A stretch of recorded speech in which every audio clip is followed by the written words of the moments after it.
वो, यही मानसिकता है आप लोगों की। कोई तमिल बोलने के लिए कहे, कोई बांग्ला बोलने के लिए कहे तो मुझे गर्व होगा, क्योंकि वो हमारी भाषा है, भारतीय भाषा है। आप अंग्रेजी बोलने के लिए कह रहे हो। नक्कम से ही शुरू करते हैं या भालोबासी से शुरू करते हैं, किसी से शुरू करते हैं, बांग्ला से, तमिल से। प्रियंका जी काफी कुछ बोलकर गई और उन्होंने कहा कि इतिहास से कोई मतलब नहीं है, वर्तमान में जी। जो व्यक्ति, जो देश, जो समाज इतिहास को भूलता है वो अपने आप को मिट्टी में मिला लेता है। नेहरू जी आपके नाना हो सकते हैं, दादा हो सकते हैं, इस देश के वो पहले प्रधानमंत्री थे और उनके किए हुए कारनामे पर प्रश्न उठाने का मुझे पूरा अधिकार है। ये जो वर्षा गायकवाड़ है, अब आप समझिए कि इसको इतना भी नहीं पता है कि लॉबी में कोई चलता है तो हंसी मजाक होता है, न्यूज बनाती है, इतना भी नहीं पता है। धन्यवाद सभापति महोदय। मैं भारत की सेना का, इस देश के प्रधानमंत्री का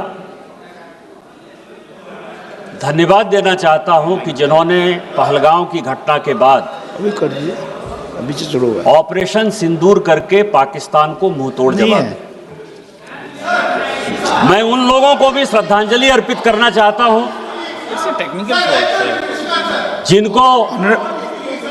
जिनको धर्म के नाम पर honourable member please sit down, we are working on लोगों को, there some technical issues only, not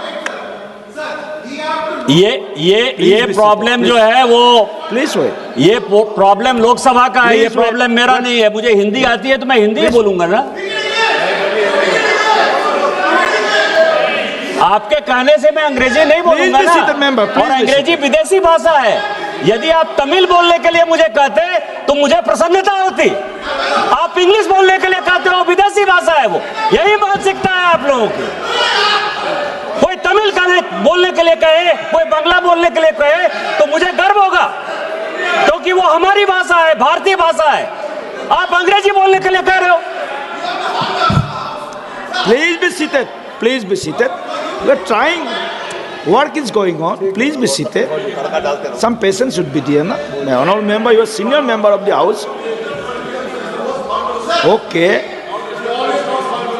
no, you please be seated, please be seated, please be seated. Controversial होगा तो हटा देंगे। No controversial. वनक्कम से शुरू करते हैं, वनक्कम से शुरू कीजिए, वनक्कम से ही शुरू करते हैं या भालोबासी से शुरू करते हैं, किसी से शुरू करते हैं, बांग्ला से, तमिल से। मैं 2 दिन से सभापति महोदय, मैं 2 दिन से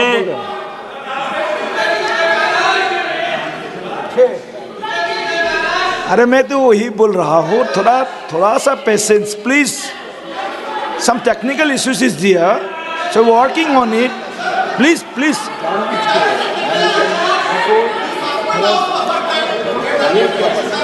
some repeatedly telling you that some technical issues is there. ये अभी work is going on.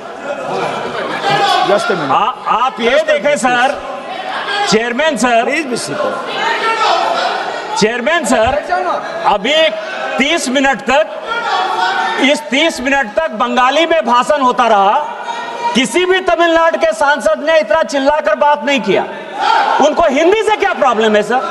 हमको तमिल से प्रॉब्लम नहीं, तमिल महान भाषा है, हम तमिल का रिगार्ड करते हैं, आदर करते हैं, सम्मान करते हैं।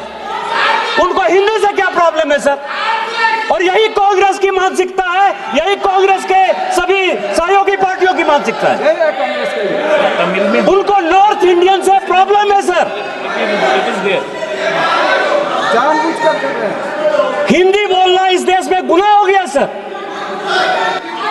और एक दिन ऐसा होगा कि पूरा का पूरा देश जो है वो इंग्लैंड हो जाएगा, अंग्रेजों के गुलाम हो जाएंगे सर।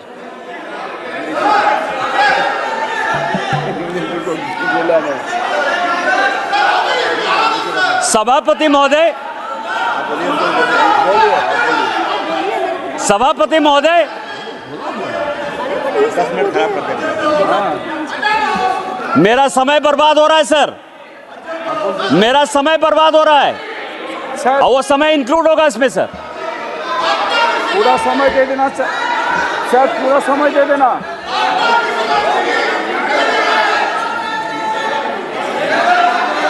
अरे आवाज नहीं आ रही है, मेरी भी आवाज नहीं आ रही है। नहीं, मेरी आवाज आ रही है।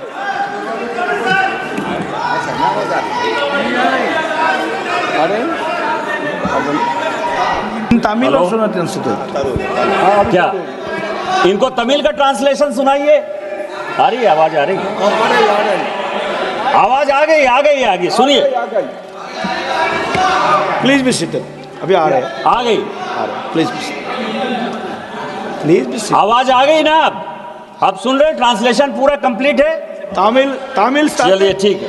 Maran ji, Tamil started. You can hear Tamil started. English is also coming. Please try to hear in Tamil. Tamil is the oldest language. Tamil is a pride of India. Tamil is the oldest language of India. Please listen. Tamil, please listen. Tamil.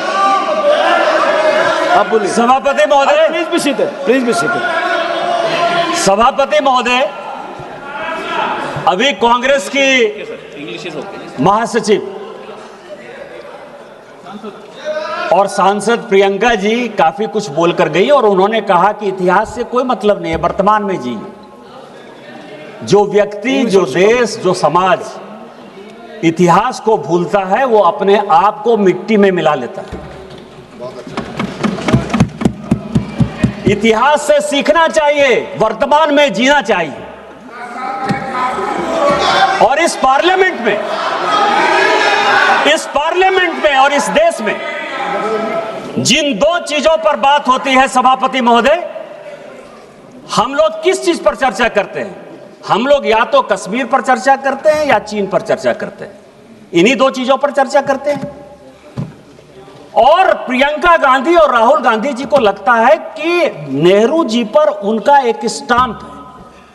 Nehru ji आपके नाना हो सकते हैं, दादा हो सकते हैं, इस देश के वो पहले प्रधानमंत्री थे और उनके किए हुए कारनामे पर प्रश्न उठाने का मुझे पूरा अधिकार है।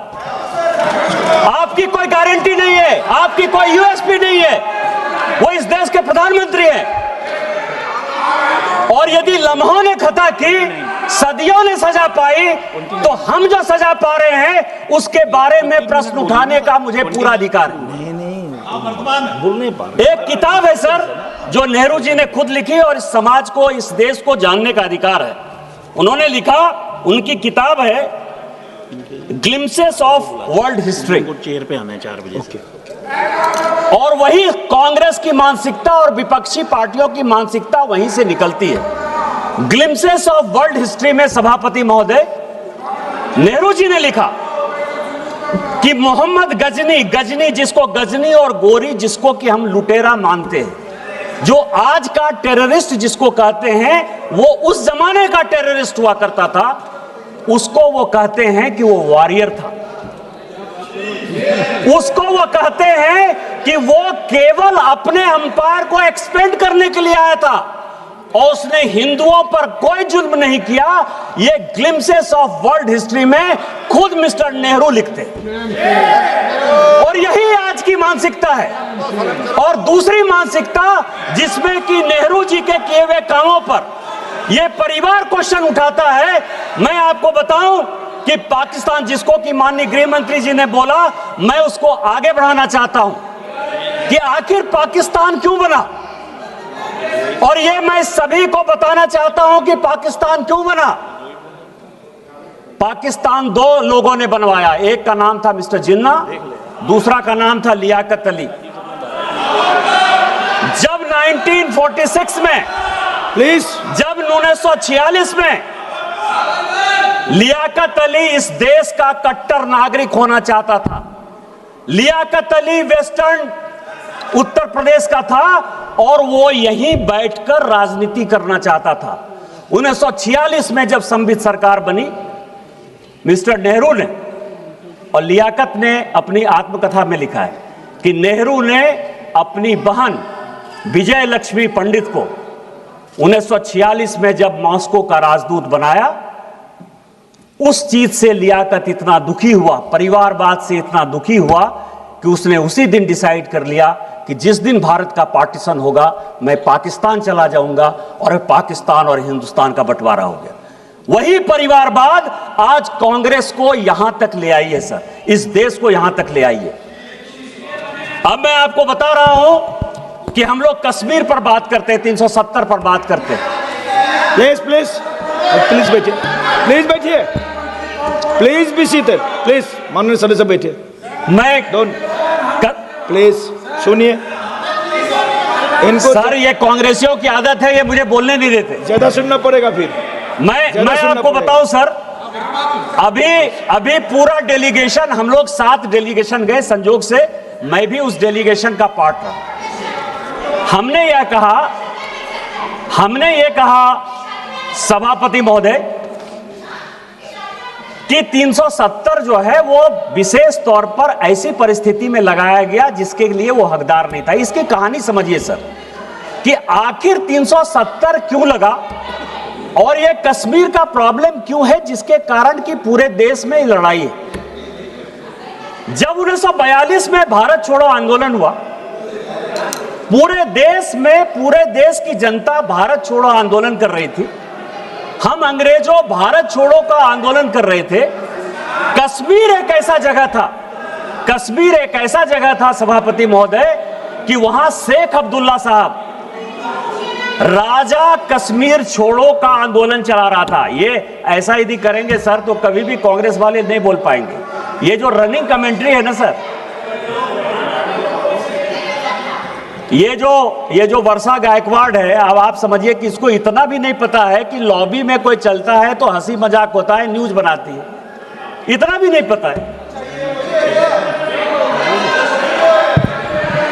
आप ये समझे सभापति महोदय, मैं आना चाहता हूं विषय पर कि जब शेख अब्दुल्ला का राजा भारत छोड़ो आंदोलन चल रहा था तो जिन्ना बहुत तेज थे। नाम ले सकते हैं आप, यहाँ बैठी हुई तो नाम लेने में क्या दिक्कत है? बात होती है कोई। एक minute. Honourable member, please be seated first. आप बैठिए पहले आपको बैठने बोला है, बैठिए। Please be seated first. आप बार बार बैठे बैठे टिप्पणी कर रहे हैं मेंबर। बैठे बैठे आप टिप्पणी नहीं कर सकते, आपको अलाउ नहीं किया गया है। Please be seated, don't talk. Please be seated, don't talk please. सभापति महोदय, शेख अब्दुल्ला साहब राजा कश्मीर छोड़ो का आंदोलन चलाए हुए थे और जिन्ना ने उस वक्त राजा का साथ दिया। और जिन्ना ने जब राजा का साथ दिया और जब 1947 में भारत का विभाजन हुआ, उस वक्त राजा को यह लगा कि नेहरू जो है मेरे खिलाफ, नेहरू मुझे किसी तरह से भारत के साथ नहीं रहने देना चाहता है और जिन्ना मेरा समर्थन करता है, लेकिन मैं जिन्ना के साथ नहीं जाऊंगा, नेहरू के ऊपर मुझे विश्वास नहीं है। इस कारण से उन्होंने 2-3 महीना अपने डिसीजन को कि भारत के साथ मिलना है कि नहीं मिलना है, उस तरह से उन्होंने डेफर किया। लेकिन जब उन्होंने फिर एग्रीमेंट साइन किया, वो वही एग्रीमेंट था सभापति महोदय जो 600 राज्यों ने अलग अलग इंस्ट्रूमेंट ऑफ एक्सेशन साइन किया। जब मणिपुर के साथ वही लागू हो गया, जब कच्छ के साथ वही लागू हो गया, जब उत्तर प्रदेश के साथ वही लागू हो गया, तो कश्मीर में कैसे ऐसी बात थी जो आपने उसको धारा 370 दे दिया? और यदि जिनको लगता है कि 2 नेशन थ्योरी के आधार पर वो साइन नहीं हुआ, तो जब सिक्किम 1975 में भारत में मिला, जब गोवा 1962 में भारत में मिला, तो उसको 370 आपने क्यों नहीं दे दिया? आज जो ये कश्मीर के हालात हैं, उस हालात के पीछे यदि नेहरू गांधी परिवार जिम्मेवार है कि कांग्रेस पार्टी के 40% सांसद सोवियत रूस के लिए मुखबिरी करते थे, उनसे पैसा लेते थे, उनसे पैसा लेकर चुनाव लड़ते थे। आज तक कांग्रेस के किसी आदमी ने उसके ऊपर डिफेमेशन नहीं किया। 1962 के युद्ध के पहले 1961 में बेलग्रेड सम्मेलन हुआ। मैं आपको बता रहा हूं कि आप लोगों ने कहा कि पड़ोसी देश ने क्या किया।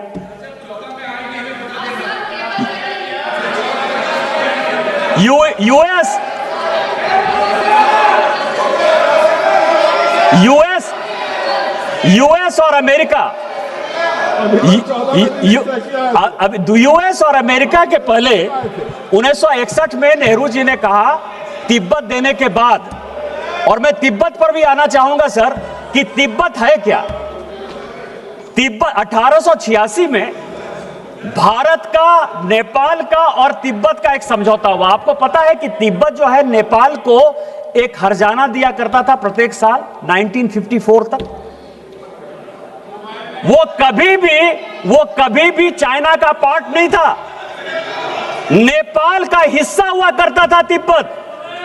और इसी नेहरू की गलती के कारण तिब्बत चला गया, आज चाइना हमारे माथे पर खड़ा है। और 1961 में जब नॉन अलाइनमेंट मूवमेंट का नैम का जब सम्मेलन हुआ बेलग्रेड में, तो मैं आपको बताऊं कि उस वक्त जो कंट्री जो सिग्नेटरी थी हमारी, नेपाल, अल्जीरिया, भूटान, युगोस्लाविया, इन सबों ने जब 62 का युद्ध हुआ सर, सभी के सभी चाइना के साथ चले गए। और उतना छोड़िए, आप पड़ोसी देशों की बात कर रहे हो, 62 में हमारे हारने के बाद नेपाल ने अपना बाउंड्री एग्रीमेंट चाइना के साथ साइन किया, मंगोलिया ने साइन किया, वियतनाम ने साइन किया, कोरिया ने साइन किया। कौन सा देश आपके साथ खड़ा था? कौन सा देश आपके साथ खड़ा था? कौन सा देश खड़ा था आपके साथ? और 62 में क्या हुआ सर? ये सैनिकों की बात कर रहे हैं।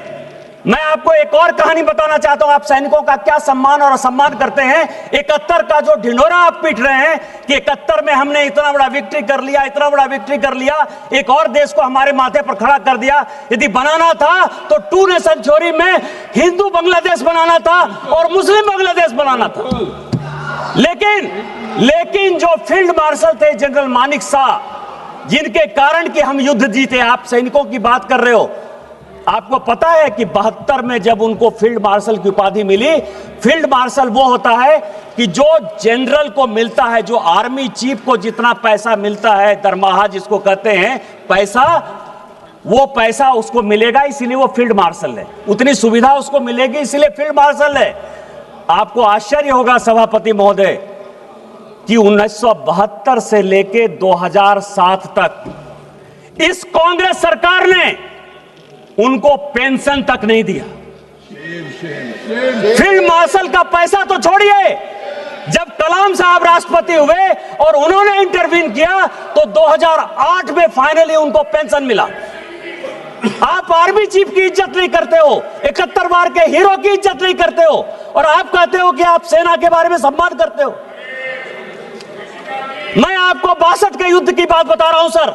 इन्होंने अपने रिश्तेदार को, भाई भतीजावाद केवल पॉलिटिक्स में नहीं, 1962 के चाइना युद्ध के समय इन्होंने असम नेपा का जो हेड है वो मिस्टर कॉल को बनाया। कॉल कौन था? कॉल नेहरू जी का चचेरा भाई था। 18 सेनापति को बाईपास करके उसको उन्होंने बनाया। और आपको पता है क्या हुआ सर? उस युद्ध में चीन हमारे साथ, चीन के खिलाफ अमेरिका भी था और ब्रिटेन भी था। लेकिन आपको आश्चर्य लगेगा सर कि जो आकाशवाणी में जब नेहरू जी ने अनाउंस किया कि आसाम हमारे हाथ से चला गया, तो मिस्टर कॉल जो है भाग कर आ गए सर, और यहां रिसर्च रेफरल अस्पताल है धौला कुआं का, यहां जो है वो भर्ती हो गए अस्पताल में। आप किस तरह की बात कर रहे हो? उन्होंने अपनी किताब में लिखा सर, अनटोल्ड स्टोरी में लिखा, उसी मिस्टर बीएन कॉल ने लिखा कि इंडियन एयरफोर्स यदि हमारा साथ देती तो शायद हम बच सकते थे, लेकिन नेहरू ने एयरफोर्स का जो है कोई भी उपयोग नहीं किया, जिसके कारण कि भारत के, उन्होंने अपने स्टोरी में लिखा। और इसके बाद में एक और कहानी बताना चाहता हूं सर। जो अनटोल्ड स्टोरी में हुआ कि एक आर्मी चीफ ने रिटायर्ड आर्मी चीफ ने, गिरिराज जी ये बड़ा महत्वपूर्ण है, जयंती शिपिंग कंपनी बनाई सर। उस वक्त 1000 करोड़ का बैंक लोन ले लिया जयंती शिपिंग ने। उसको जो है उस तेजा ने, रवि तेजा जिसका कंपनी का नाम था, उसने लंदन में मकान लिया। और आपको पता है मधुलिमिया जी ने इसी हाउस में कहा सभापति महोदय कि तेजा साहब जो है राजीव गांधी का और संजय गांधी का रहने का खर्चा और पूरे पढ़ाई का खर्चा वो जयंती शिपिंग का मालिक तेजा देता था। इस तरह की बातें कर रहे हो आप। हमसे एयरक्राफ्ट का हिसाब लेते हो। 62 के युद्ध में, 65 के युद्ध में, 71 के युद्ध में कितने एयरक्राफ्ट गिरे ये आपको पता है। ये पार्लियामेंट में आज तक डिस्कस नहीं हुआ। हमने इसका कभी हिसाब नहीं मांगा। IMF का लोन 1948 से लेकर 2010 तक यदि मुझे बताओगे तो मैं ये बताऊंगा कि पाकिस्तान को 1948 से लेकर 2010 तक IMF और वर्ल्ड बैंक लोन देता रहा। आपने एक बार भी उसके ऊपर क्वेश्चन नहीं किया। लेकिन हमने जो है, जब अभी ऑपरेशन सिंदूर के बाद IMF और वर्ल्ड बैंक लोन लेना चाहती थी, हमने विरोध किया। भारत ने पहली बार विरोध किया। आप सुनना चाहते हो 65 के युद्ध में 45 एयरक्राफ्ट आपने लूज किया। 1971 के युद्ध में 71 एयरक्राफ्ट आपने लूज किया। आपसे कभी किसी ने हिसाब पूछा? हम देशभक्त नागरिक हैं। भारतीय जनता पार्टी का जन्म ही उसी से हुआ है। श्यामा प्रसाद मुखर्जी जी ने इस कश्मीर को बचाने के लिए अपना बलिदान दिया है। माननीय नरेंद्र मोदी जी ने 1952, 93 में झंडा फहराने के लिए अपने जान की परवाह नहीं की। हमारे लिए एक एक नागरिक महत्वपूर्ण है। आतंकवादी को मिट्टी में मिलाएंगे, पाकिस्तान ऑक्युपाइड कश्मीर को भारत का अंग बनाएंगे। यही हमारा संकल्प है, यही हमारा न्यू नॉर्मल है। और जिस दिन ये बनेगा उस दिन भारत एक होगा। आपने मुझे मौका दिया। इन्हीं शब्दों के साथ जय हिंद जय भारत। देश विदेशातील प्रत्येक घडामोडींचे लाईव्ह अपडेट मिळवण्यासाठी आता साम टीव्हीच्या सर्व सोशल मीडिया प्लॅटफॉर्मला लाईक, फॉलो आणि सबस्क्राईब करा। तसंच सर्व नोटिफिकेशनसाठी बेल आयकॉन प्रेस करायला विसरू नका।